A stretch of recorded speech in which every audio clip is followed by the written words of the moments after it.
kwa sababu Chadema ya leo sio Lissu, Chadema ya leo sio Mnyika, Chadema ya leo sio Heche.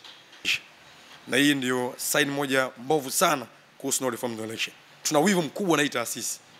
Tumeshafikia hatua sisi hatuwajibiki, tunatekwa, tunaangaliwa kwa jicho la husda, tunaonekana kama tunaikosoa serikali muda wote kwa sababu ya Chadema. Kwa hiyo hatuko tayari maisha haya ambayo tunaishi sasa hivi ya hofu. Wana Lusako walikuwa wamekimbizwa juzi, Maki na Mdude na mambo kila kona atunayesoka kwa sababu ya Chadema. Asa aje mtu mmoja atuondoe katika misingio, yani atupotezee hicho ambacho tumesha struggle for. Sacrifice yote hii haiwezekani. Kwa nini wewe umeenda kujiandikisha ile hali unajua mnanadi no reform no election? Binafsi kwanza moja, kwenye kujiandikisha kama unavyojua kuna factor nyingi za kujiandikisha. Na kama mtu hajajiandikisha, tafsiri ni kwamba amesha disqualify kuwa mpiga kura. Kwa hiyo ndio maana tunasema kwamba hata viongozi walioko madarakani sasa hivi tutawasema sirini na hadharani.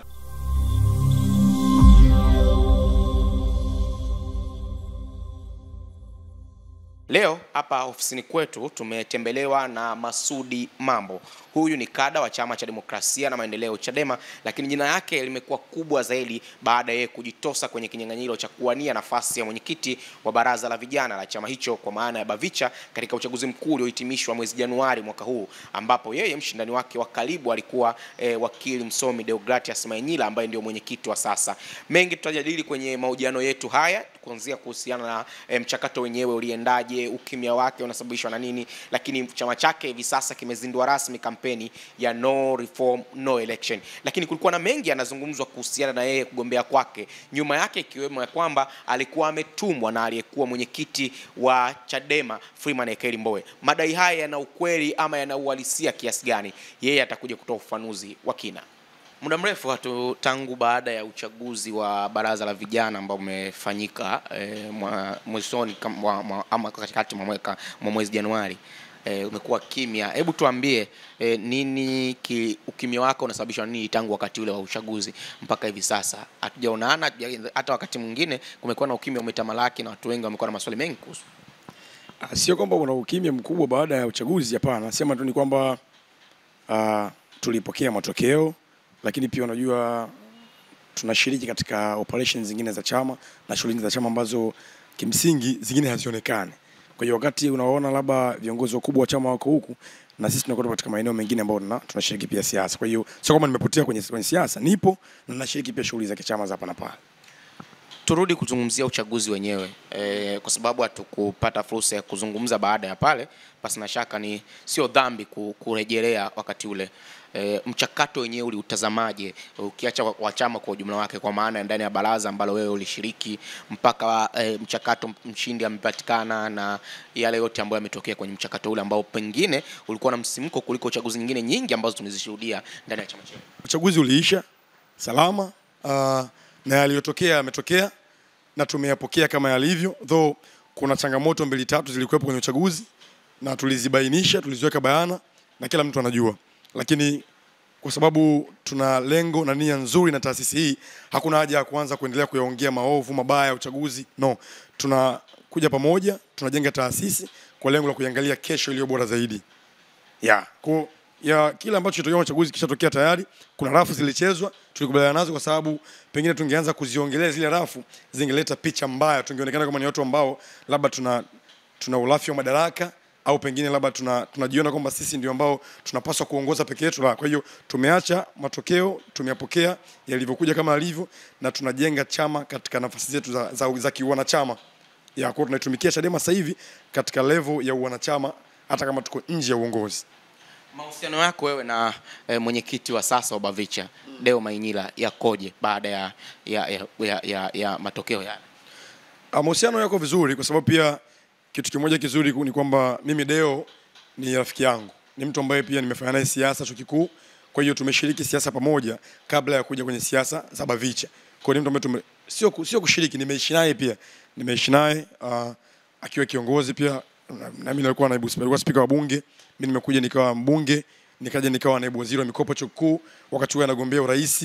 Nikaja pia na mimi nikaweka nia kugombea urais, lakini pia nikakatwa jina langu chuo kikuu. Kwa hiyo ni mtu ambaye tumeshiriki siasa za chuo kikuu pamoja. Kwa hiyo ni mtu ambaye tunaongea, na mimi binafsi niko tayari kumpa ushirikiano hapa na pale, kwa sababu najua kwamba taasisi ni moja na vijana wote tuna lengo moja la kuijenga Chadema iliyo bora. Yeah. Mpaka hivi sasa bado wewe hujamtafuta ama yeye hajakutafuta pengine hata kupeana maneno ya pongezi na hata ushauri bana kwa mikakati kwamba hapa tulipo tunapaswa kwenda, kwa sababu wewe ulikuwa na mipango yako pasi na shaka na yeye alikuwa na mipango yako ambayo mlikuwa mnayauza kwa wapiga kura, na sasa mmoja anapoonekana ameshinda na mwingine ameshindwa, mnapaswa kuunganisha nguvu ili mambo yaweze kwenda sahihi.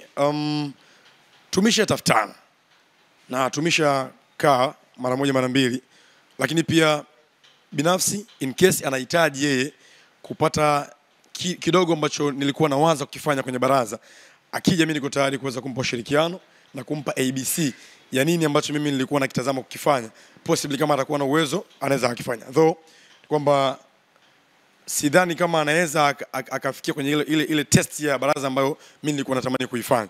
Kwa hiyo pia huenda na mpango wake mingi, kwa in case of anything akija kwamba nahitaji ushirikiano wako labda nimpe ABC nini ambacho nilitaka kukifanya, naweza nikampa ushirikiano huo hapo, kwa sababu pia na mimi si ni vijana, tuna muda mwingi wa kufanya siasa. Siasa zetu ndo tumeanza leo, kwa hiyo pengine tuna miaka 20, 30 mpaka 40 ya kufanya siasa Chadema. Kwa hiyo siwezi kuacha kumpa ushirikiano au kumpa mawazo ambayo yanaweza akasaidia baraza, yakasaidia chama kutoka hatua moja kwenda hatua nyingine, kwa sababu ni mtu ambaye pia nimekuwa naye, ni mshikaji, ni rafiki, ni kaka pia. Watu wanaweza kaona kama hizi wings zilizoko kwenye vyama vya siasa kwa ujumla wake, kwa maana sijui UVCCM, Bavicha, ngome sijui ya vijana kwa upande wa ACT na nyingine nyingi, wanadhani ni kama wings ambazo zilizopo kwa ajili ya kuwanufaisha mabwana wakubwa na wakubwa waliko kwenye vyama kwa ujumla wake. Nafikiri nikisema hivyo unanielewa. Wewe unasema ulikuwa na vision yako kwenye Bavicha, kama endapo ungepata nafasi ya kunini, ulitamani kuwa na baraza la aina gani hasa ambalo pengine likaondoa hii dhana ambayo tunaizungumza kwenye wings za vijana? Na nimekuwa nikiongea sana wakati na wenzangu za nafasi ya mwenyekiti wa vijana.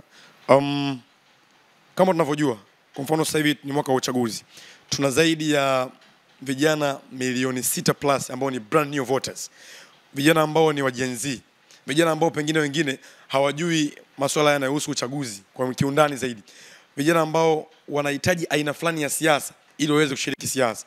Kwa hiyo binafsi nitamani kuliongoza baraza la kimkakati ambalo lilikuwa ni baraza ambalo linaweza likawachukua vijana hawa, likawatoa huko walipo, likawaleta kwenye stream ya politics na wakaweza kushiriki vizuri siasa. Kwa hiyo nilikuwa natamani kuongoza baraza la vijana ambalo linaweza likawa lina ushawishi kwa vijana wote nchi nzima, kwamba tuwe na baraza la vijana la Chadema ambalo linaweza likamtoa mtu CCM, linaweza kumtoa kijana ACT, linaweza kumtoa kijana CUF akatamani kuja Chadema kushiriki siasa za Chadema, kwa sababu ni siasa ambazo nilitamani nilizifanye katika mazingira ya kumshawishi kijana wa kileo. Kijana wa kileo unaweza kumwambia kunja ngumi, lakini akawa haelewi nini maana yake. Ukiambia labda kuhusu katiba mpya hajui. Ukiambia no reforms bado haelewi reforms zipi. Kwa hiyo tuna aina ya vijana wengi ambao kwanza tulihitaji kuwa na plani ya kuweza kuanzisha michakato mbalimbali ya kichama, program mbalimbali za kichama ambazo zinaweza kuattract waje kwanza kwenye chama. Wakija kwenye chama tuanze kuwapiga sera, tuelekeze kuhusu siasa, wajiunge na sisi, then tuanze kujidai katiba mpya pamoja. Unataka kusema nini? Kwamba kuna wimbi kubwa la vijana ambao hivi sasa inawezekana wapo kwenye vyama vyenu lakini bado hawavijui vyama vyenu vizuri, au kuna wimbi la vijana ambao hawatamani kuingia kwenye vyama vya siasa kwa sababu bado hawajapewa elimu ya kutosha, au nini ambacho unakimaanisha kwenye hili? Ninachokimaanisha ni kwamba sio vijana peke yao, bado tuna wimbi la wanachama wengi ambao bado hawajawa na elimu kuhusu siasa. Kwa mfano, leo tunazungumza habari ya no reforms, no election. Lakini bado kuna aina ya Watanzania ambao, kuna aina ya wanachama ambao hawajaelewa ni reform zipi tunazungumzia sisi tunazihitaji. Kwa hiyo baraza langu mimi binafsi nilitamani kuliona baraza ambalo linaweza kuwakusanya vijana pamoja kwanza, then tuanze kuelimisha kuhusu reforms, tuanze kuelimisha kuhusu katiba mpya, tuanze kuelimisha kuhusu dhana ya ukombozi na haki. Mwanzoni umesema kwamba unaweza kutoa maoni lakini huamini kama linaweza likakidhi yale matarajio ambayo wengine walikuwa wanayafikiria kwenye kuiongoza Bavicha. Kwa nini uwe na mashaka kwamba huenda isikidhi matarajio ile hali unaamini kwenye safu hiyo mpya ambayo umesema? Ni kwamba mimi ndo mwenye wazo. Wewe ukija kwangu unahitaji wazo langu, unaweza ukalichukua, lakini ways za kuliimplement zikawa tofauti. Kwa hiyo naamini kwamba kama nilikaa chini nikadraft aina ya baraza ambalo natamani kwenda kuliongoza, sawa, mimi ndio nilikuwa source ya lile wazo. Kwa hiyo nilichukua, unaweza ukalichukua lakini ukawa hauna means za kulitekeleza kwa namna ambavyo mimi nilikuwa natamani. Kwa hiyo possibly unaweza ukalichukua wazo, lakini utekelezaji wa wazo hilo hapo huenda ukawa sio ule ambao mimi nilikuwa natamani kutekeleza. Lakini pia hakuna ambacho kinashindikana, sababu pia aliyopo anayeongoza baraza ni mtu ambaye ana vision, lakini pia kama anashaurika, wapo washauri ambao wanaweza kumshauri. Imani yetu inatuambia ni kwamba mwanzo walivyoanza wataendelea na mwanzo huu, lakini pia yale ambao waliahidi yatakwenda kutokea, lakini pia imani ya chama chetu itaendelea kulindwa. Viongozi wao wanapimwa kwa kipindi chao chote cha uongozi. Lakini kuna session kuna mfano mara nyingi watu hatakiwa siku 100 ofisini, wakiwa siku 30 za mwanzo mwezi mmoja, watu wanapima. Tathmini yako ikoje kwenye uongozi huu mpya ndani ya chama chenu ambao ulioko hivi sasa? Tuanzie kwenye Bavicha twende kwenye chama kwa ujumla wake. Siku hizi za awali ambako ni zaidi ya miezi miwili sasa. Miwili mitatu. Bado ni mapema sana kuweza kucomment kuhusu uongozi uliopo, lakini kwa mwanzo uliopo bado tunawapa muda, kwa sababu chama kama chama program kubwa sasa hivi tunasimamia ni no reforms no election.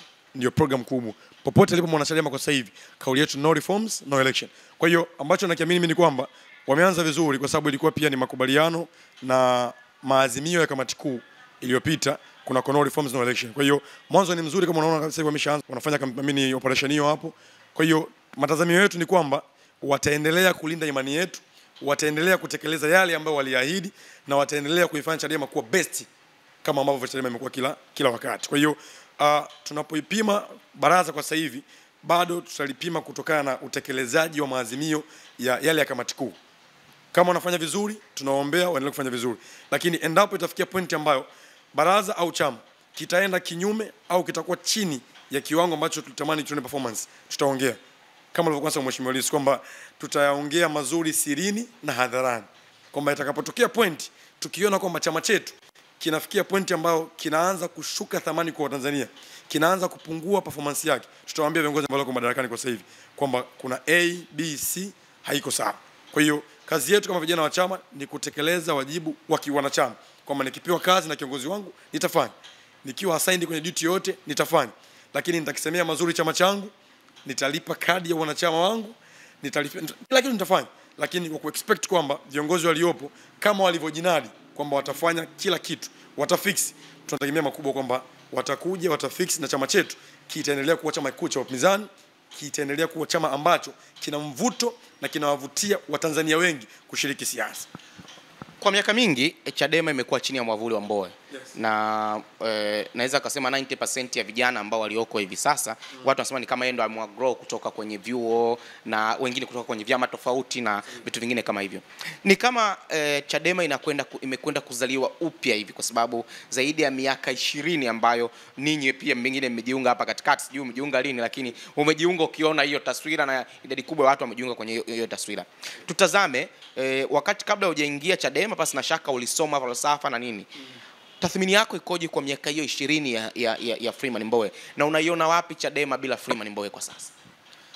Kwanza moja, itakuwa ni kosa kubwa sana kwanza tu kuizungumzia siasa ya upinzani bila kumzungumzia Mheshimiwa Freeman. Sio Chadema pekee yake, ni siasa cha upinzani. Unapozungumzia upinzani, siasa za upinzani nchi hii, ukiacha kumtaja Mheshimiwa Freeman, hilo ni kosa.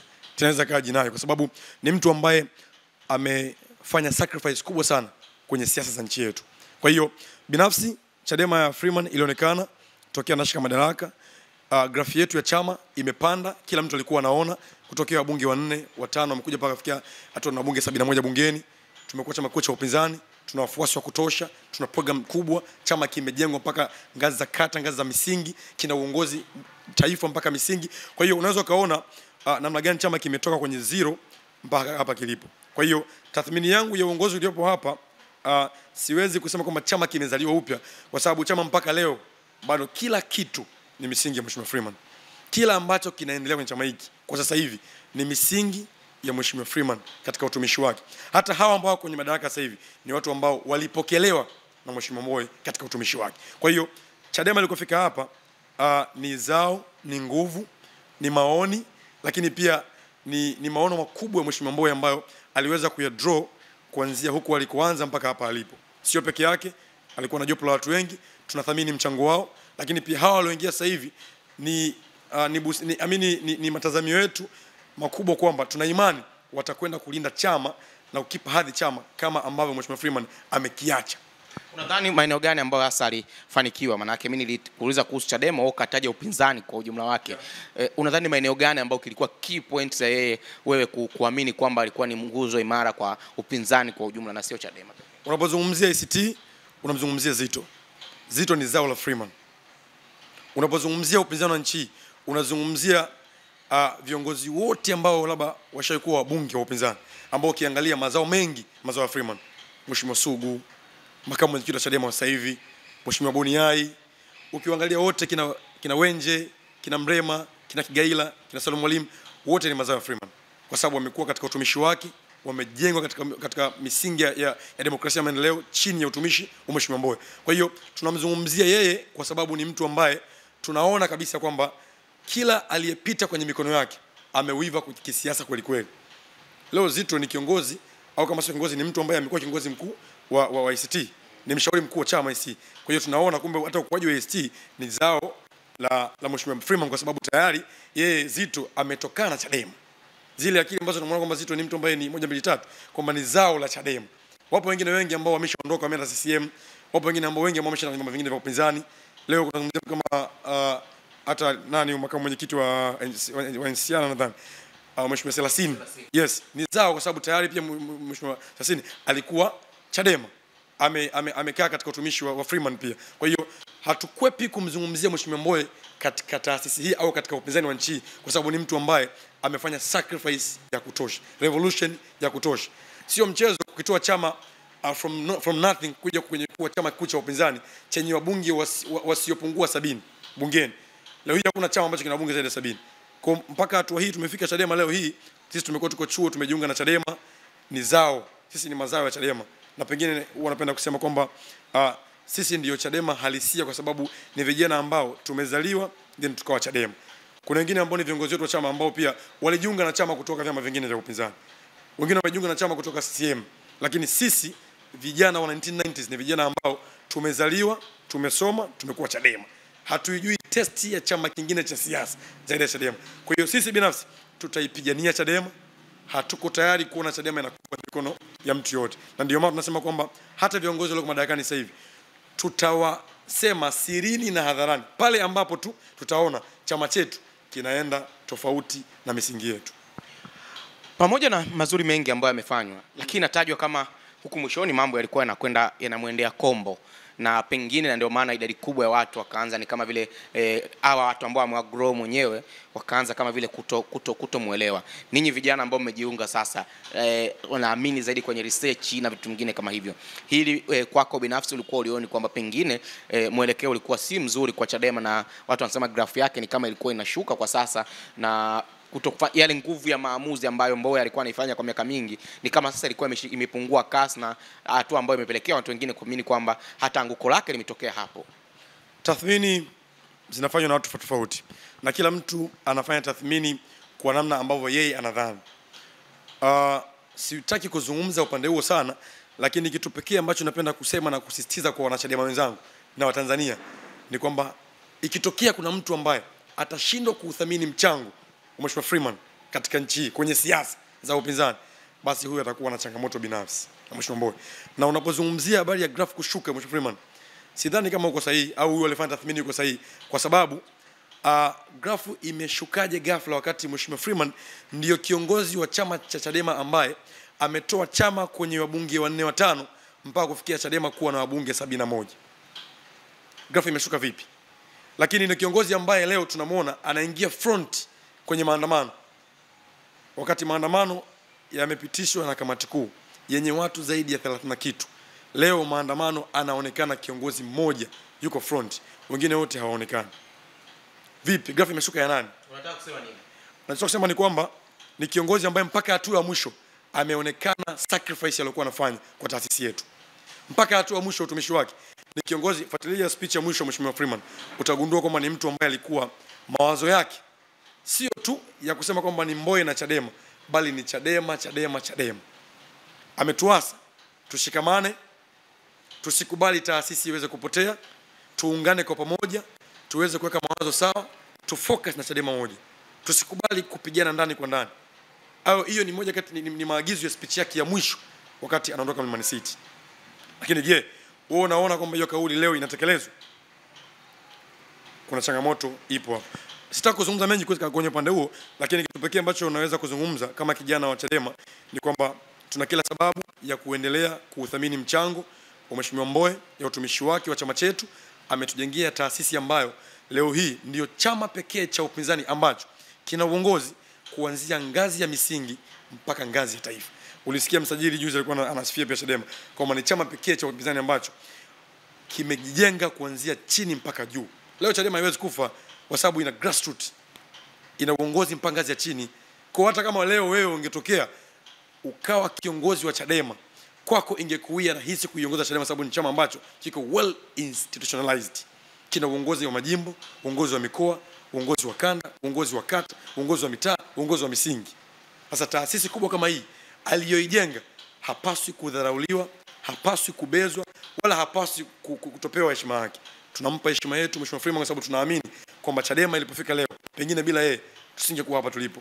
Leo hii kuna vyama vingi vya upinzani vilipita, vikasikika, lakini havipo kwenye form, lakini havikufika stage ambayo Chadema imefika. Wanaosema haya pengine wana hoja ya mantiki ambayo wanazungumza. Miaka ya karibuni kuna baadhi ya matukio ambayo yametokea mara kadhaa. Na matukio kama mauaji, utekaji na matukio kama yanayofanania na hayo, lakini kuvurugwa kwenye baadhi ya chaguzi, hususan chaguzi za kuanzia 2019, 2020 na hata hii 2024. Lakini katika nyakati ambazo pengine inahitajika sauti kubwa ya kiongozi anayeongoza chama kikuu cha upinzani, katika nyakati ambacho watu wanasubiri kuona matendo zaidi ya namba moja kutoka upinzani na watu wengine wayafuate, kumekuwa na kauli ambazo wakati mwingine zinaonekana kwa watawala ni kama za kawaida hivi ambazo hazionyeshi kuchukizwa moja kwa moja. Na hili ndo ambalo pengine watu wanafikia kusema hivi. Wewe kwako hujaliona hili, na pengine mustakabali wa matendo haya tathmini yako ikoje? Chadema tumekuwa tunaumizwa sana. Kuna matendo mengi, watu wanatekwa, wanapotezwa, wanakufa. Na chama chetu sisi ni chama ambacho kinaendeshwa kwa maamuzi ya kamati kuu. Kamati ambayo haimiliki na mtu mmoja, wala maamuzi yake hayapitishwi na watu wawili, ni maamuzi ya watu wengi ambao hata hawa wanaosema hivyo walikuwa sehemu ya maamuzi. Demokrasia ni ngumu pale ambapo inafikia hatua ya kwamba kuna mawazo yako unahitaji yafanye kazi, alafu hayajapata approve kwa sababu tu hayana namba kubwa. Leo hii mimi nitamani kuwa mwenyekiti, lakini namba kubwa ya vijana wenzangu waliamini kwenye mtu mwingine na sio mimi. Niliheshimu. Kwa sababu niliheshimu, leo hii bado natumikia Chadema sababu niliamini ni mawazo ya wengi. Kwa hiyo hata mawazo au yale maamuzi makuu kuhusu kila ajenda nchini, kuhusu watu wanaotekwa, wanaopotezwa, wanaouawa, ni maamuzi ambayo walifanya na kamati kuu. Kwa ile sauti inayosika ya mwisho ni sauti ya kamati kuu ya chama chetu. Kwa unaposema kwamba ni sauti ambayo ilionekana kwamba haina nguvu, ni maana ya kwamba viongozi wa Chadema wote walikuwa hawana nguvu kipindi hicho, kitu ambacho sio kweli. Maamuzi au kauli ya kiongozi mkuu ilikuwa ni kauli ambayo ina misimamo, kauli kubwa, na ndio maana ilifikia hatua mpaka tunaanzisha maandamano rasmi kwa sababu ya watu ambao wametekwa.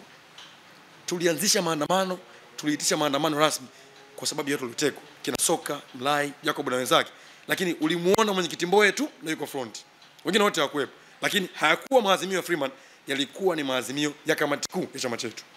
Sasa tusiende sana huko kwa sababu pengine tunaweza kuanza kuongea ambayo hapaswi kuongelewa, lakini uhalisia ni kwamba tuna kila sababu ya kuendelea kuamini katika namna nzuri au katika mustakabali mzuri wa utafutaji wa maamuzi ya taasisi yetu. Taasisi yetu haiamuliwi na mtu mmoja.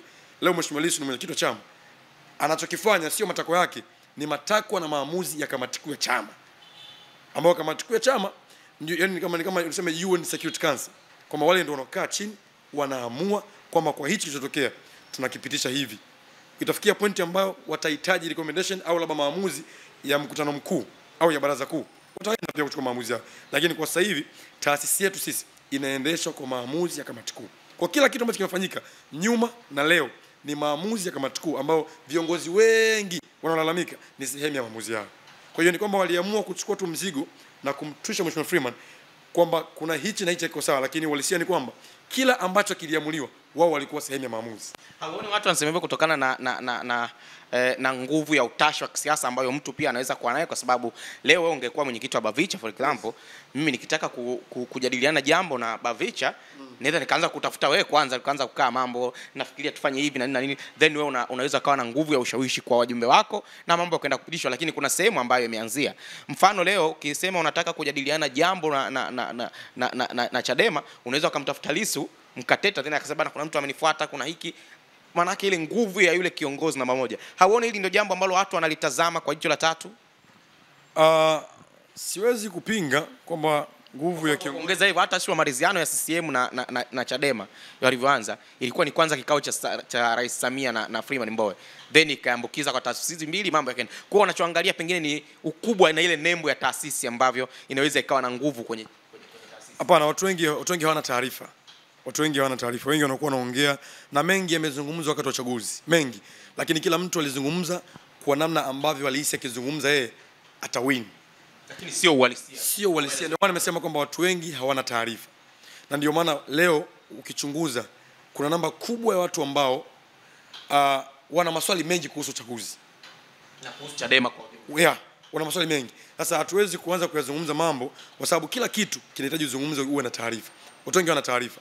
Lakini kitu pekee ambacho tunapaswa kujua ni kwamba hakuna kitu hata kimoja, hakuna mchakato wote wa chama chetu ambao umeshawahi kuwa initiated bila kupitia kamati kuu. Haupo mchakato ambao eti alitoka mwenyekiti akaenda kuinitiate pasipo approve ya kamati kuu. Haipo hiyo. Na ndio maana utakuta kuna baadhi ya wachache wanatoka wanaanza kulalamika, lakini walisia ni kwamba katika upitishwaji wa agenda kamati kuu possibly mawazo yako hayakuungwa mkono na watu wengi. Kwa hiyo huko tusiende sana. Tunazungumza katika upande wa utekelezaji wa majukumu ya kitaasisi kwa viongozi ambao wamechukua madaraka sasa hivi. Sisi kama vijana wa taasisi tunawatakia kila laheri, lakini pia tunawaasa waendelee kuhakikisha kwamba taasisi yetu inabaki katika hadhi ile ile iliyokuwa nayo. Taasisi yetu inabaki na trust, legitimacy ya Tanzania kwa Chadema iendelee kubaki pale pale ilipokuwepo.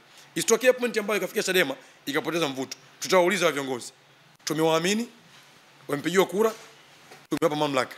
Wanapaswa kulinda chama chetu. Kwa sababu sisi vijana wengine ambao hatuajiriki moja, lakini pia tumesha dedicate maisha yetu kwenye Chadema. Kwa hiyo tuna kila sababu ya kuhakikisha kwamba Chadema yetu tunaitumikia leo, kesho na vizazi vyetu vije kufaidika na taasisi hii. Unavyoiona mwelekeo huo upo, kwa sababu kitu cha kwanza kinahitaji kuwa na unit, na umegusia hapa mwenyekiti aliyemaliza muda wake alitoa speech ambayo ilitengeneza hoja nyingi ambazo pengine zinahitaji kufanywa kazi. Unatazama, unaona kuna utekelezaji wa ushauri huu ambao ulitolewa, na unaiona hiyo taasisi ambao unaitamani ikijengwa chini hapa? Ni kwamba ndio maana nimesema tuwape muda kwanza, kwa sababu itakuwa ni kuwaonea kuanza kuwapima kwa miezi miwili. Bado wana muda, bado tuna ajenda kubwa iko mbele hapo tunaipushi. Tutaangalia huko mbeleni kwamba kama itafikia pointi ambayo tutaona taasisi yetu imeanza kwenda chini ya viwango ambavyo tulikuwa tunavijua sisi, tutaongea sirini na hadharani. Na pengine kuna ambao labda wameshaanza kuona hizo alama kwamba tunakuelekea si pazuri. Binafsi mimi siwezi comment kitu ambacho nasema kwamba tunawapa muda, tuna muda wa kutosha wa kuendelea kuamini kwamba uongozi wetu mpya sasa chini ya Jemadari Lissu una uwezo kufanikiwa pakubwa kuliko ambapo tulikuwa. Tunaamini kwamba tutaongeza namba ya wafuasi wa Chadema, tutaongeza namba ya imani kubwa kwa watu kwa sisi, lakini pia tuna imani ya kwamba hili la no reforms no election linakwenda kufanikiwa kwa asilimia kubwa, kwa sababu tayari limeshaanza kufanywa kazi effectively, na tunaamini ya kwamba kwa sababu Watanzania wanatuamini, basi watalipokea na watawasupport viongozi wetu, watasupport sisi kama Chadema popote tutakapokuta. Tunaangalia kutoka hapa kwenda mbele. Kwa hiyo binafsi ninachokiamini ni kwamba tuko pamoja, na kama unavyoona mapokeo ya viongozi hao wa kitaifa sasa hivi huko mikoani makubwa, kwa sababu mikoani pia tayari tumeshajua kwamba sasa hivi uongozi mpya uliopo tumeshaupokea kama ulivyo na tunaupa ushirikiano. Kwa hiyo kazi kubwa ni kwa viongozi wao wenyewe kuweza kuhakikisha kwamba wanaendelea kucement. Yaani huwezi kukaa mbali na speech ya mwisho Mheshimiwa Freeman. Lazima ubaki mle ili kuweza kuhakikisha kwamba unatengeneza taasisi ambayo ni imara, yenye mshikamano, ambayo inaweza ikawa inalenga kuweza kujenga taasisi leo, kesho na hata kesho kutwa. Tuzungumze no reform no election. Yes. Ambayo ilitangazwa na Chadema mwezi wa 12 mwaka jana kupitia kwa mwenyekiti alimaliza muda wake Freeman Mbowe, na viongozi wa sasa wameonekana kuishikilia bango kweli kweli, na wameenda mbali zaidi, wanasema mambo yasipofanyika wako tayari kuzuia uchaguzi kwa nguvu ya umma. Kwa yule Tanzania wa kawaida kabisa ambaye anafuatilia jambo hili, wewe unaweza umeelewa nini binafsi, na unadhani kwamba inapaswa kusimamiwa kwa malengo gani ili yale mahitaji ambayo Chadema mnayafikiria yaweze kufikia lengo? Dhana ya no reforms no election imekuwa ikielezwa sana na Mheshimiwa Lissu, tena katika kiundani wake, na Watanzania wengi wameshaanza kuelewa ni kwa nini Chadema tunasema kwamba hatushiriki uchaguzi, na sio hatushiriki, amini uchaguzi hautakuwepo endapo tu hakutokuwa na reforms, kwa sababu weakness zilizopo katika mfumo wa uchaguzi ni nyingi sana, zimepelekea madhila mengi sana. Watu wengi wanateseka, wameuawa, wako watu wanapewa makesi kwa sababu tu ya changamoto za kimfumo, sera na sheria mbalimbali za uchaguzi. Kwa hiyo binafsi naiona mpaka hatua ya sasa hivi tuko vizuri, lakini tunapaswa kuwa makini na no reforms no election, kwa sababu muda tulionao ni mchache sana. Kwa kama taasisi lazima tujue kila move tunayofanya tunajua kwamba tunatoa hatua hii na hatua nyingine, plan B ni ipi, na je, aina ya Watanzania ambao tunawafikia sasa hivi wanapata uelewa zaidi kuhusu no reforms no election? Ndio maana umeona chama kimeanzisha program ya no reforms no election. Ni tour ya kila mkoa kwenda kuongea na Watanzania, kuelewesha kwamba kwa nini sisi Chadema tumesema kwamba kama hakutakuwa na mabadiliko ya sheria hizi, taratibu hizi, kanuni hizi za kiuchaguzi, basi tutahakikisha ya kwamba uchaguzi haufanyiki. Sio watu shiriki, uchaguzi haufanyiki. Kwa hiyo mwitikio sio mbaya, ni mzuri, lakini na imani pia kwamba viongozi waliopo ni viongozi ambao wana nguvu. Kwa hiyo wataweza kufanikisha no reforms no election. Unaona kuna urahisi au ugumu kiasi gani? Manake kauli hiyo ni ngumu, tutauzuia, tutahakikisha haufanyiki. How? Sasa binafsi ni kwamba nyakati ambazo dola inaendelea na utaratibu wake, unadhani kuna urahisi kiasi gani ama ugumu kiasi gani? Moja ni kwamba Chadema tuna watu wengi, tuna wafuasi wengi, tuna nguvu ya umma. Kwa hiyo kama tukiweza kuwekeza nguvu kubwa kwenye kuelewesha umma, mimi naamini ya kwamba umma unaongea, umma unasema. Kwa hiyo kama unavyoona sasa hivi kuna hatua ambazo kila mkoa umeshaanza kujiandikisha, na hii ndio sign moja mbovu sana kuhusu no reform no election. Alama, yani red flag ya kwanza ni kuhusu daftari la mpiga kura limepita. Yes, kwamba watu wameshaanza kujiandikisha. Hiyo bado tuna ugumu katika mchakato huu, lakini kwa sasa ni kwamba kila Mtanzania anapaswa kujua machungu ambayo Watanzania wenzetu wanapitia kuhusu uchaguzi ambazo zimeshapita tayari. Uchaguzi wa 1920, uchaguzi wa 2024. Madhila ambayo tumepitia sisi ni madhila ambayo yanatupa picha kwamba tunakuelekea si pazuri. Na ndio maana tumesema kwamba kama hawatobadilisha sheria, kanuni, taratibu na sera, lazima tuhakikishe kwamba uchaguzi haufanyiki. Kwa hiyo hili red flag, sijajua kuhusu viongozi wangu watakuwa na plani ipi ya kuhakikisha kwamba endapo tutapata mazingira ya kushiriki uchaguzi hapo mbele, tutakuja kukava tutakava hichi ambacho kinapita hapa katikati. Na ndio maana sisi tunasema kwamba kuna baadhi ya maeneo tunajiandikisha. Binafsi mimi nimejiandikisha na nimeweza kushauri wenzangu pia wajiandikishe, kwa sababu tunapigania no reform no election. Tupo kwenye struggles. Kwa hiyo possibly huenda hapa katikati chochote kikatokea. Kwa hiyo tunakwenda na silaha yetu mkononi kwamba tutashiriki uchaguzi endapo sheria, kanuni zitabadilishwa za uchaguzi. Kwa binafsi nasema kwamba no reform no election, mapokeo yake kwa jamii ni makubwa, lakini pia uongozi uliopo unaweza kufanya kitu, sababu unaonekana kwamba umeanza hatua moja kwenda hatua nyingine. Kwa hiyo tuwaombee viongozi, tuiombee Chadema kwamba kuna sehemu tunaenda na possibly tunaweza tukafikia mwafaka. Kwa hiyo kama ungepewa nafasi ya kushauri, tafsiri yake ni kwamba ungetamani kuona wanachadema wanajitokeza kujiandikisha. Sio tafsiri. Hatua kujiandikisha ni hatua ya kwanza mchakato wa uchaguzi. Kwa uchaguzi ndio umeanza hivi. Tafsiri yake uchaguzi ndio umeanza, sababu kujiandikisha ndio hatua ya kwanza ya uchaguzi. Na kama mtu hajiandikisha, tafsiri ni kwamba amesha disqualify kuwa mpiga kura. Kwa hiyo possibly tunakoenda mbele lazima labda kutakuwa na majadiliano mengine kuhusu daftari. Yaani kwa hichi ambacho tuna campaign sasa hivi, kama tunakwenda au watatusikiliza, kuna haja kubwa ya kurudi nyuma kuanza kudiscuss upya katika maeneo ambayo daftari limeshapita, kuweza kuanza upya. Kwa sababu hatuwezi kuwa mshiko uchaguzi wakati watu wetu hawajiandikisha. Kwa tafsiri yake ni kwamba uchaguzi umeshaanza. Hii inatoa picha gani sasa? Uchaguzi umeshaanza tayari na sisi tuna campaign no reforms no election. Je, what if reforms kafanyika katikati mwezi wa 7 wa 8? Sasa hapo ndipo tutasubiri maamuzi ya chama chetu. Siwezi kuamua mimi, hawezi kuamua nani. Chama chetu kitaamua nini Chadema tutafanya. Kwa nini wewe umeenda kujiandikisha ile hali unajua mnanadi no reform no election? Binafsi kwanza moja, kwenye kujiandikisha kama unavyojua kuna fakta nyingi za kujiandikisha. Ukiwauliza Watanzania walio wengi kujiandikisha kwao, pia wana sababu mbalimbali ambazo zipo nje ya kupiga kura. Kuna benefit ambazo tunazipata kujiandikisha nje ya kupiga kura. Mimi na campaign no reform no election, lakini nimejiandikisha kwa sababu ninaamini mimi kama kijana wa Tanzania ambaye pia na michakato mingi kwenye move zangu za maisha ya kawaida tu ambayo ni nje ya siasa, nitahitaji kitambulisho cha kupigia kura kuweza kufanya harakati zingine za kimaisha. Lakini haimaanishi kama nimejiandikisha ili nikapiga kura. No. Naweza nikawa na kitambulisho changu mkononi, lakini bado still kama hakutakuwa na mabadiliko ya kisera, kisheria na taratibu za uchaguzi, still uchaguzi nitakisha kwamba haufanyiki. Mambo tunazungumza haya wakati ambao kimsingi kuna mengi ambayo yanazungumzwa hasa kuhusu uongozi mpya ambao umeingia. Unaona iko room ya kuamua pengine kulegeza kamba na kuingia kwenye majadiliano na mamlaka ili kutengeneza ustahimilivu kwenye siasa zetu kuliko haya mazingira njia ambayo nyinyi mnataka kupita, kwa sababu watu wanasema njia hii inawezekana ikawa ngumu pia kwenu ukizingatiwa mmetoka kwenye uchaguzi na kuna mengi ambayo yamefanyika ambayo yameacha kwenye makovu makubwa na mnajiandaa na uchaguzi mkuu tena na kuna mnajipanga kwenda kuzuia. Hamuoni kama pengine kulikuwa na njia nyingine badala ya kufanya njia hii? Wewe ni mwanachama wa kawaida, ungepewa room ya kushauri ama mtazamo wako uko? Unajua mpaka tunafikia tu kusema no reforms no election ni mara baada ya kukaa vikao vingi kutafuta majadiliano, mashauriano. Mheshimiwa Mnyika amekuwa akiandika vitu vingi sana kuhusu uchaguzi na ni mtu ambaye pia huwa anashauri sana kuhusu taratibu za uchaguzi. Kwa point ni kwamba tumeshajaribu kufanya initiatives mbalimbali za walau kuweza kupata majadiliano pamoja, lakini yameshindikana.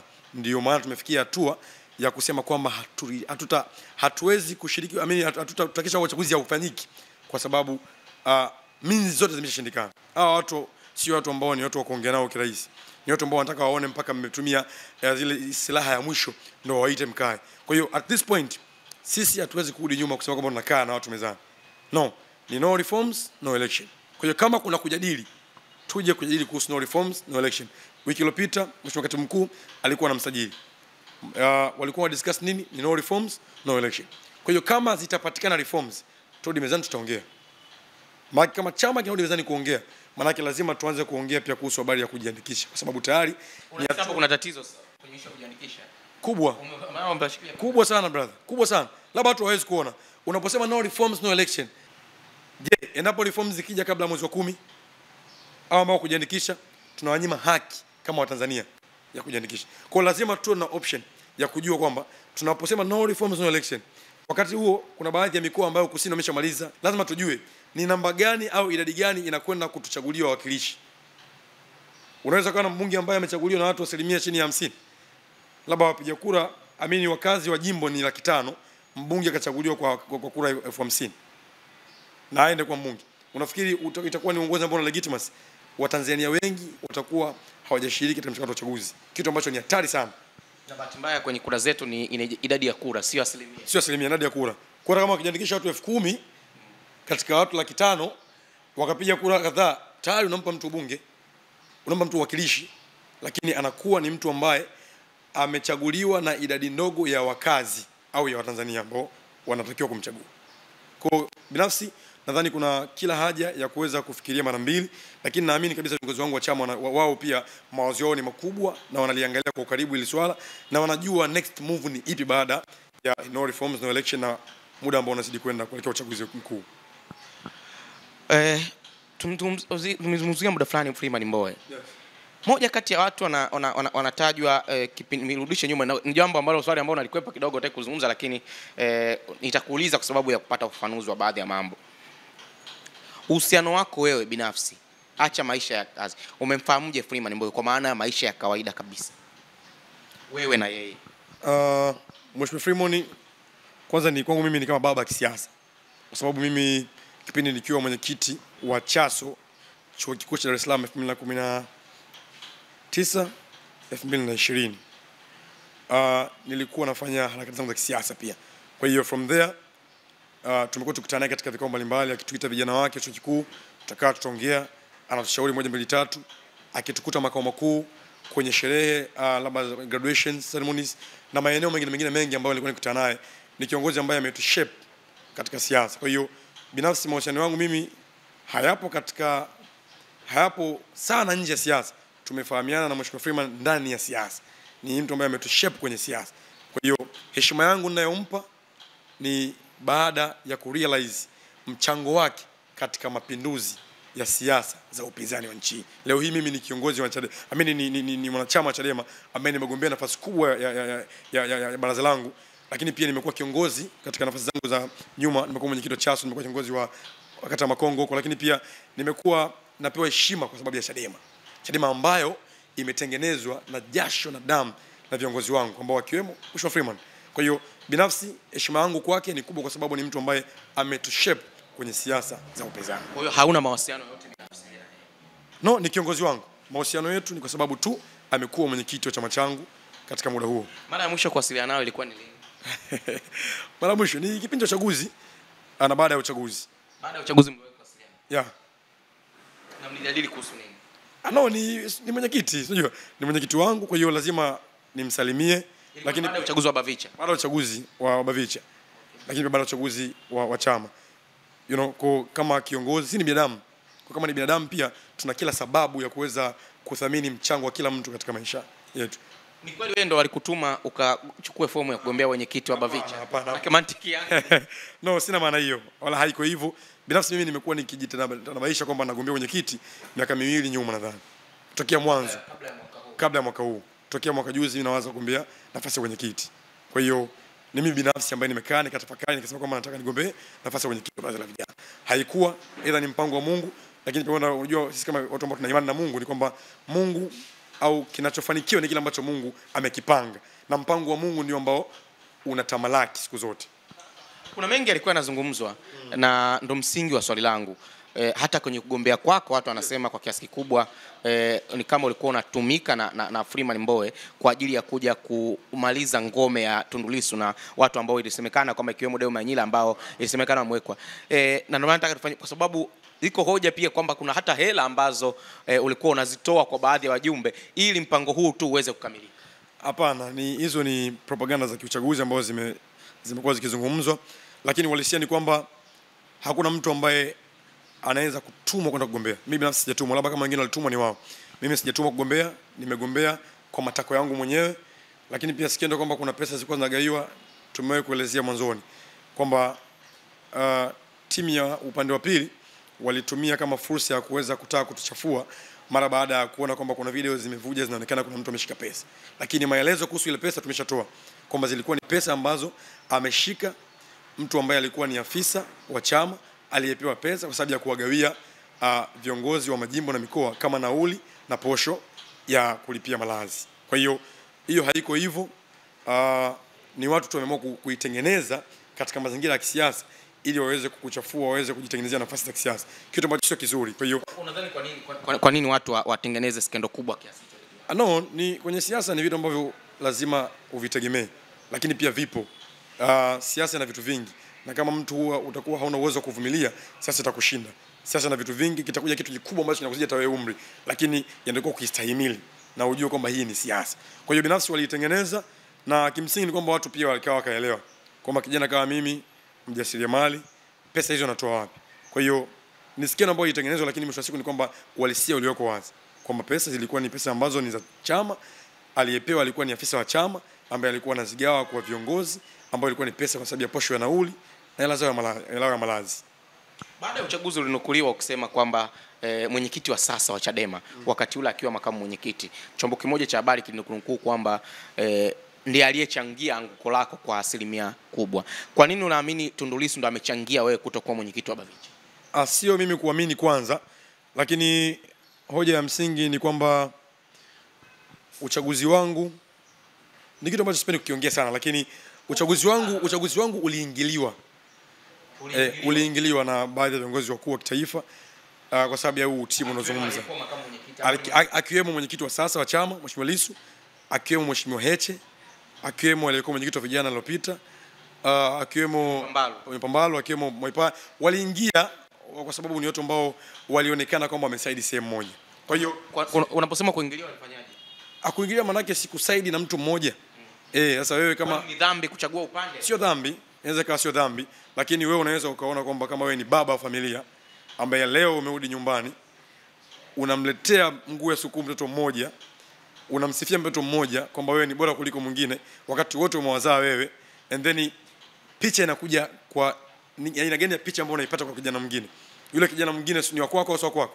Mpaka unamletea mguu ya suku kijana mmoja. Kwa hiyo haya mambo sio kwanza kuongea sasa hivi. Jambo limeshapita, lakini kila mtu kwa nafasi yake, kwa namna alivyoshiriki katika uchaguzi, anajua yeye na Mungu wake. Na mioni kwao sasa hivi nadhani wana vitu ambavyo vinawasumbua kwa sababu ya namna ambavyo walishiriki uchaguzi katika taratibu ambazo zilikuwa kinyume na taratibu.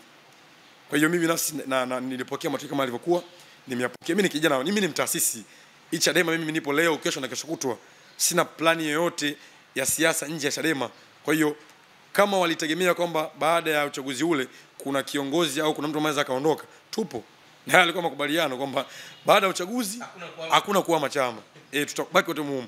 Na ndio maana sisi kama ambao tuna malengo mazuri na taasisi, tunasema kwamba hatutakubali kuona taasisi inarudi chini.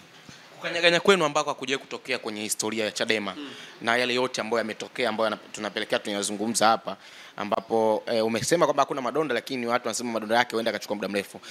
Unadhani kuna namna ambavyo kama taasisi ilikuwa imekengeuka na nyinyi wanachama wake kwa ujumla, mchakato mzima ukiutazama? Mambo ni mengi, na kukengeuka kwa wanachama ni mara baada ya kuwa kuna kauli nyingi zinaongelewa kuhusu uongozi uliopo. Kauli nyingi ambazo kimsingi hata walioziongea leo wanajuta kwa nini waliziongea. Kwa hiyo ni kama kuchafua brand ya chama. Sasa unajua huenda ikawatesa pia baadaye kwa. Yes, kwa sababu kama una lengo na nia nzuri ya taasisi, sidhani kama ni vyema sana kwa kiongozi kuzungumza maovu nje ya taratibu. Kwamba kila kitu kina taratibu, kila kitu, hata ninyi hapa mna taratibu zenu za uendeshaji wa ofisi. Kwa hiyo ukienda kinyume ukaanza kuichafua ofisi ambayo tayari wewe ndio unapata kula kupitia hiyo ofisi, maana yake ni kwamba huitakii mema ofisi. Sasa binafsi sitaki kwenda deep kuhusu huko, lakini kitu pekee ambacho naweza nikasema kuwaasa kwanza vijana, lakini pia kuwaasa wanachadema na viongozi wa Chadema ni kwamba tuna Chadema moja ya kuijenga. Chadema ndio most trusted opposition party katika nchi yetu. Yaani ndio chama pekee cha siasa kinachoaminiwa na Watanzania walio wengi kuliko chochote. Kwa hiyo imani kubwa ipo kwetu. Watanzania wana imani na sisi. Tusiwa disappoint. Tukafanye kazi, tukajenge taasisi kwa lengo la kuwaletea maisha bora wa Tanzania, kwa lengo la kuwaletea mabadiliko wa Tanzania, kwa lengo la kuwaletea unafuu wa Tanzania. Chadema inaaminiwa, Chadema imejengwa kwa jasho, damu, watu wamekufa, wamepigwa risasi, wametekwa, wamenyang'anywa mali kwa sababu ya Chadema. Kwa hiyo ukiona umepata nafasi yote kwenye taasisi hii, ujue una kila sababu ya kulinda heshima hiyo ambayo watu wameitengeneza kwa muda mrefu sana. Nadhani mimi yangu ni haya. Mwanzoni hapa umesema uongozi uliopo mnauangalia, mnaupa muda, lakini mtaukosoa sirini na hadharani. Hauoni mkindapo mtakuja hadharani kwa ajili ya kuja kunyoshia vidole haya unayosema sasa yanaweza kaendelea kujitokeza? Unajua kuna muda utafika ambapo kila mtu anapaswa kuvuna kile ambacho alikipanda. Na hata katika maisha pia hiyo ipo, kwamba unapomtendea mtu baya ujue kwamba kuna namna ambavyo katika maisha yako litakurudia. Karma is real. Sisi wa taasisi wa hii taasisi tunasema kwamba tunaipenda Chadema kuliko ambavyo watu wanaweza kadhania. Hatuko tayari kuona chama kinakufa.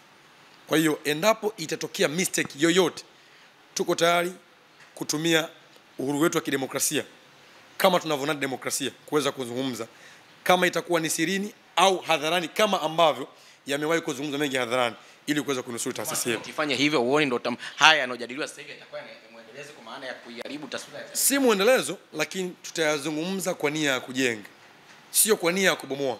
Unajua kitu sio unakizungumza, lakini je, unakizungumza vipi? Tutazungumza kwa lengo la kujenga taasisi yetu, kwa sababu Chadema ya leo sio Lissu, Chadema ya leo sio Mnyika, Chadema ya leo sio Heche. Chadema ni taasisi ambayo asipokuwepo yeyote kati yao itaenda, kwa sababu ni taasisi ambayo imejengwa katika misingi ya imani ya Watanzania. Yaani Watanzania wana imani na sisi. Viongozi wako wengi kuanzia ngazi ya misingi mpaka juu. Kwa hiyo endapo hata kwa mmoja miongoni mwao, ni kwamba taasisi yetu itakwenda kama ambavyo ilipaswa kuwa. Kwa hiyo tuna kila sababu ya kuitetea Chadema, kwa sababu Chadema ni taasisi kubwa, sio mtu mmoja. Tuna wivu mkubwa na hii taasisi. Tumeshafikia hatua sisi hatuwajiriki, tunatekwa, tunaangaliwa kwa jicho la husda, tunaonekana kama tunaikosoa serikali muda wote kwa sababu ya Chadema. Kwa hiyo hatuko tayari maisha haya ambayo tunaishi sasa hivi ya hofu.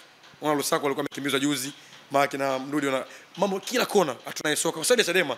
Asa aje mtu mmoja atuondoe katika misingi, yani atupotezee hicho ambacho tumesha struggle for.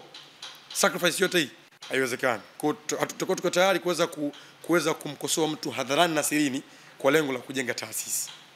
Wakati tunaelekea ukingoni, tutazame uongozi wa sasa wa Tanzania chini ya Rais Samia Suluhu Hassan. Wewe ni kijana, kwa namna gani unadhani mustakabali wa vijana chini ya serikali hii umezingatiwa? Vijana tuna changamoto nyingi sana ambazo kimsingi ukizingatia kwamba vijana ndio taifa la kesho, lakini si pia ndio wengi ndio ambao tunatazamiwa kutengeneza picha kubwa ya Tanzania ya kesho. Binafsi serikali ina kazi kubwa ya kufanya, na endapo kama haitokuwa makini na wimbi hili la vijana, basi itakuwa na kazi kubwa sana mbele kuweza kuwazuia vijana kwenye kufanya maamuzi ambayo watahitaji wao. Mara baada ya kuonekana kwamba tuna wimbi kubwa la watu ambao hawana ajira, wimbi kubwa la watu ambao wanapitia madhila makubwa. Mtu anaingia kwenye siasa, anashiriki siasa, anapotea. Hana madhila vijana, kwa sababu watu wengi wanakuwa wanahofia kushiriki baadhi ya moves za kisiasa kwa sababu ya kuhofia kuhusu uhai wao, uhuru wao. Kwa hiyo tuna kazi kubwa sana kama vijana, lakini pia utawala uliopo una kila sababu ya kutuangalia vijana mara mbili, kwa sababu sisi ndio ambao tunaweza tukafanya maamuzi mbeleni ambao wanaweza kalikosti taifa. Kuna 4R ambazo Rais Samia alikuja nazo. Umeziona zimefanikiwa kwa kiasi gani? Bado, kwa sababu kama 4R zingeweza kufanikiwa, tusingekuwa na no reforms no election. Kama 4R zingefanikiwa, leo Chadema tusingekuwa tunazungumza habari ya no reforms no election. Kwa sababu hiyo reconciliation inazungumzia ni ipi? Hizo reforms.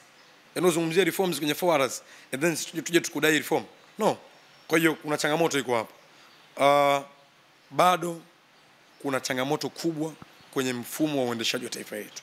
Ndio maana leo kama Chadema tunadai no reforms no election, kwa sababu reforms zimeshindikana, hazipo. Mwarobaini kwa maamuzi yetu kama taasisi ni kuhakikisha kwamba uchaguzi haufanyiki. Ndio mwarobaini pekee. Watu wakae chini, waje tuzungumze kuhusu marekebisho ya taratibu za kiuchaguzi. Tukishakubaliana kuhusu tume, utaratibu na kanuni, tutaanza kwenda kwa uchaguzi. Mwisho kabisa, wakati tunazungumza, una wito gani kwa Chadema na Watanzania wote kwa ujumla na wale wote ambao pengine wanamtazama mambo kwa jicho la tatu? Wito ni kwamba kwenye kila kitu ambacho tunakifanya, kwanza kwa vijana, lazima tujue kwamba unapokuwa unaanza kufanya chochote kina changamoto. And then again, siasa kwa kijana yote mmoja kuingia, siasa sio safari ya siku 2-3. Ni safari ya muda mrefu. Leo Lissu unayemuona sio Lissu wa siku 2. Ni Lissu wa matokeo ya miaka mingi kwenye siasa. Mheshimiwa Boniface Jacob unayemuona leo mwenyekiti wa kanda ya Pwani ni matokeo ya struggles za miaka na miaka nyuma, ndio leo unamuona akiwa mwenyekiti. Kwa hiyo leo Masud Mambo niligombea mwenyekiti, kura hazikutosha. Lakini bado still na picha kubwa ya siasa kwenye chama changu cha Demokrasia na Maendeleo kwa miaka 10, 15, 20 ijayo mbele. Kwa sababu hata nikisoma historia ya viongozi wangu walioko madarakani leo, ni kwamba hawakuanza leo, walianza miaka 20 nyuma, 15 nyuma. Kwa hiyo kama vijana tuna kila sababu ya kujua kwamba kila ambacho tunakianza sio safari ya siku 2, ni safari ya muda mrefu, ni safari ambayo inahitaji upitie maumivu, uyavumilie. Safari ambayo inapita upitie changamoto, uzivumilie, mabonde na mito, kila kitu uweze kuvumilia ndio ufikie mafanikio ambayo sisi tunatarajia. Kwa binafsi mimi ni mtu ambaye natamani kushauri vijana, kwanza moja pia kushiriki katika shughuli za kujijenga kiuchumi ili kuweza kuja kushiriki siasa ukiwa umerelax bila stress, kwa sababu ukishiriki siasa kama sehemu ambayo ni mama na baba wa uchumi wako, utakuja kuanza kulia na watu. kwa sababu siasa ni mchakato ambao ni wa muda mrefu. Unaanza leo kugombea, utakuja kufanikisha miaka 10, 15 mbele. Kwa hiyo ni hilo pekee. Nikushukuru sana na bila shaka utatupa time tena wakati mwingine ambao tutahitaji kubadilishana mawazo. Asante sana. Asante.